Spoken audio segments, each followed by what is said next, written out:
কেমন আছো বন্ধুরা? কেমন লাগছে তোমাদের আমার গল্প লেখা, কবিতা লেখা? আমি কিন্তু কিছু জানতে পারছি না। প্লিজ লাইক, শেয়ার, কমেন্টটা করো। আর কেমন লাগছে জানিও। তোমাদের ভালো লাগার ওপর আমার এই চ্যানেলটা এগিয়ে যাবে। তোমাদের ভালোবাসার ওপর আমার চ্যানেলটা একটু একটু করে এগোবে। তো এগোনোতে একটু আমাকে সাহায্য করো।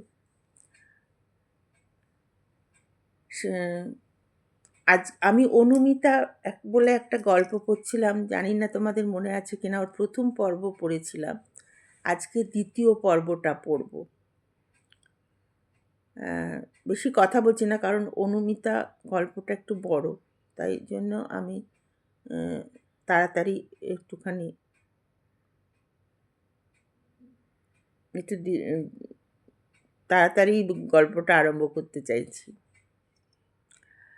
অনুমিতা বিয়ের পর থেকেই দেখেছে সিদ্ধার্থ একটু মেয়ে ঘেঁষা স্বভাব, কিন্তু একটা বিয়ের পর মিষ্টি প্রেমের ছোঁয়ায় এবং অগাধ বিশ্বাসে নিজের সাদাসিধে স্বভাবের জন্য কোনো অবিশ্বাস কখনো মনে বাসা বাঁধেনি।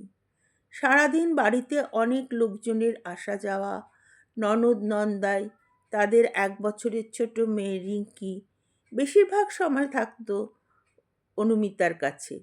অনুমিতা শিশুদের খুব ভালোবাসতো, তাই রিঙ্কিকেও সে খুব ভালোবেসে ফেলল। এত বড় পরিবারের অনেক ঝামেলার মধ্যেই হঠাৎ অসুস্থ হয়ে পড়ে অনুমিতার শাশুড়ি। তারপর সেই অসুস্থতা গিয়ে দাঁড়ালো ক্যান্সারে।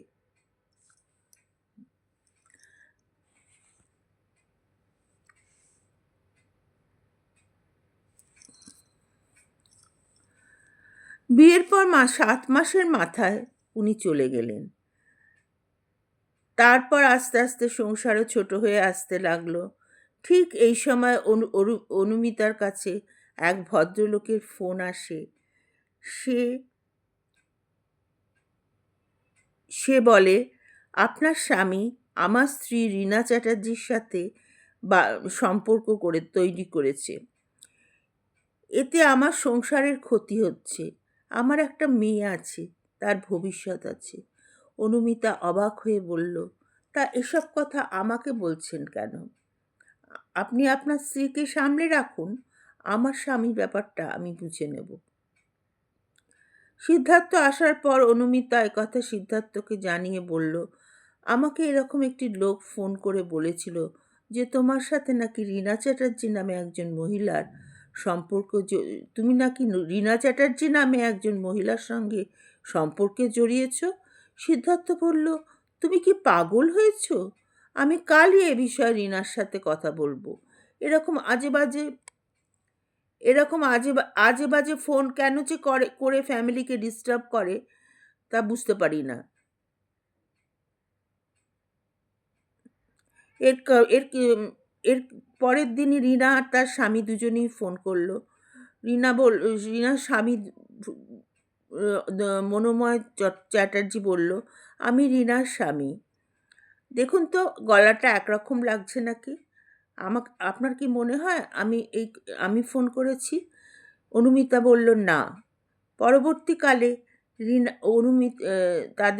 অনুমিতাদের একটা বন্ধুর গ্রুপ ছিল। পরবর্তীকালে রীনাও কায়দা করে অনুমিতাদের সেই বন্ধুর গ্রুপে ঢুকে পড়ল এবং অনুমিতা দেখল যে রীনার স্বামী অত্যন্ত ভদ্র এবং ভালো, সাদাসিধে। অনুমিতাদের বহুদিনের দম বন্ধ করা জীবনের পর ফ্ল্যাটে বন্ধুদের আড্ডা বসতো এবং অনুমিতার প্রথম আড্ডাটা খুব উপভোগ করত। কিন্তু রীনার ব্যবহার, ছেলেদের থেকে সিম্প্যাথি আদায় করার প্রবণতা অনেক বন্ধুদের মধ্যে একটা সন্দেহের উদ্রেক করে। বন্ধু বান্ধবের আড্ডার মাঝেই নিজের দুঃখ কষ্টের কথা বলে ভালো মানুষ স্বামীকে ছোট করে। গল্প করতে করতে ঘরের ছাদের দিকে চেয়ে চোখে জল এনে ফেলা তার একরকম অভ্যেস ছিল। অনুমিতা ভাবে যদি স্বামী তাকে অর্থের এতই কষ্ট দেয়, তবে তাকে ক্লাবের মেম্বার করে রেখেছে কেন? সে তো নিজেই মেম্বার হতে পারত। সন্দেহের বাতাবরণ আস্তে আস্তে সবার মধ্যে বাড়তে থাকে। একবার এর এর পোশাক আশাকও সাধারণ নয়।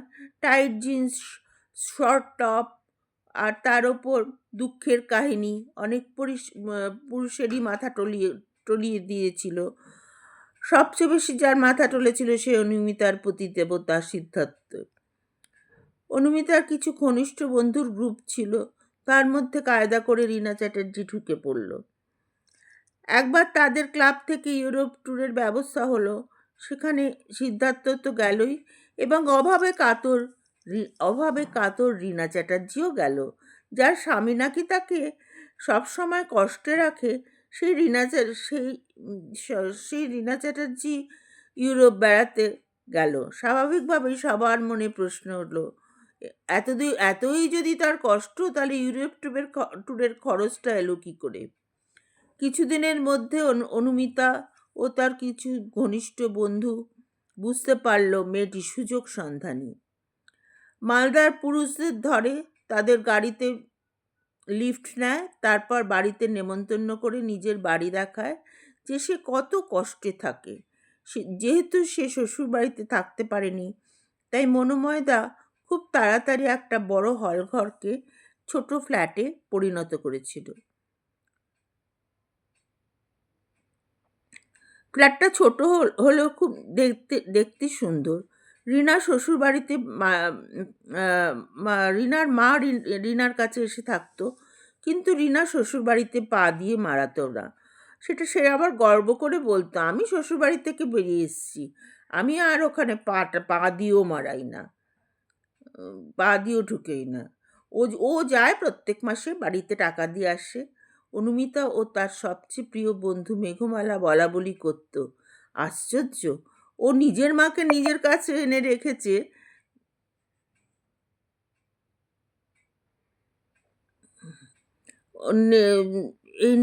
এই ও নিজের মাকে নিজের কাছে এনে রেখেছে, আর মনোময়দা তার মাকে টাকা দিলেই তার আপত্তি। এই মেয়েটা অনুমিতা ভাবে এই মেয়েটাকে দেখলে সিদ্ধার্থ যেন বিগলিত হয়ে যায়।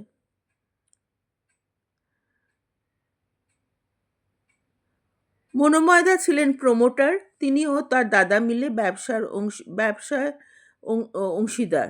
যেহেতু মায়ের দায়িত্ব দাদার ছিল, তাই মনোময়দা ওই সংসারে একটু বেশি টাকা দিত, কারণ তিনি অত্যন্ত ভদ্রলোক এবং দায়িত্বশীল। তাই বউ যখন জয়েন্ট ফ্যামিলিতে মানিয়ে নিতে পারেননি, তিনি তার দায়িত্ব অস্বীকার করেননি। একদিন রীনা গল্পের আড্ডায় বসে বলল, সব টাকা বৌদির পায়ে ঢালে, আর আমি কষ্ট করি। তার কথা শুনে সিদ্ধার্থ তো দুঃখে বিগলিত হয়ে গেল, কিন্তু সে নিজে একবারও ভাবল না তার স্ত্রী একটা বড় সংসারের দায়িত্বর ভার নিজের জীবনে প্রথম 15 বছর নিয়ে কাটিয়েছে।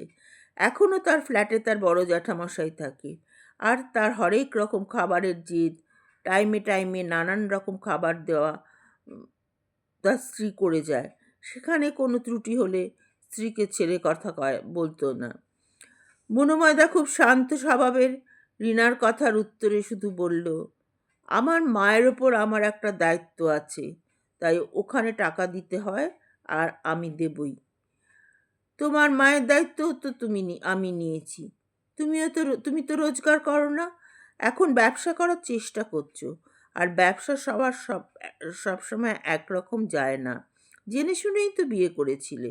সিদ্ধার্থ বলল, আহা মনোময়, ওভাবে বলো না, ওর তো কষ্ট থেকেই কথাগুলো বলেছে।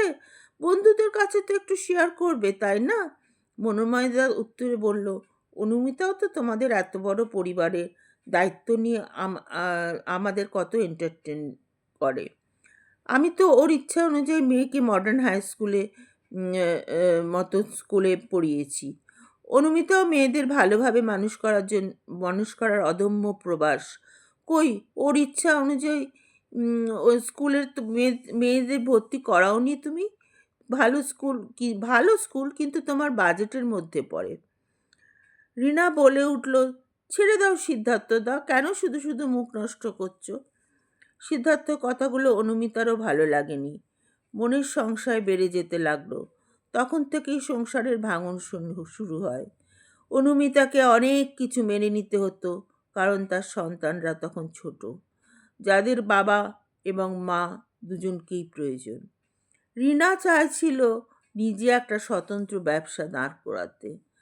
মনোরমাকে মনোময়কে একরকম বাধ্য হয়ে বিয়ে করেছিল, কারণ প্রোমোটারি তখন একটা ভালো ব্যবসা ছিল, আর রিনা পয়সাটাকে খুব ভালো চিনত। অপছন্দ সত্ত্বেও বয়সে বড় মনোময়কে বেছে নিয়েছিল। তার সবার সামনে সবার সামনে সত্ত্বেও মনোময়কে বেছে নিয়েছিল।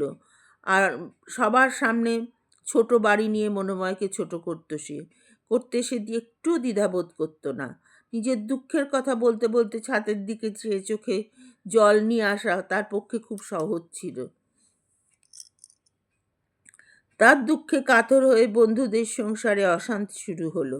অনুমিতাদেরও মনে হতে লাগলো তারাও তো কষ্ট করে, বিশাল পয়সা নিয়ে লাক্সারি করে না, হিসেব করেই সংসার চালায়। তবে সিদ্ধার্থ শুধু রিনার ওপর এত সিম্প্যাথি কারণ বুঝতে পারতো না।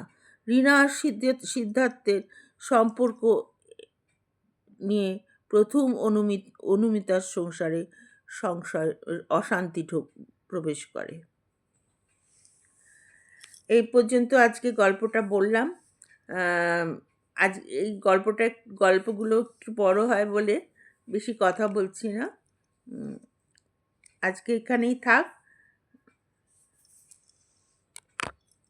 তোমরা ভালো থেকো।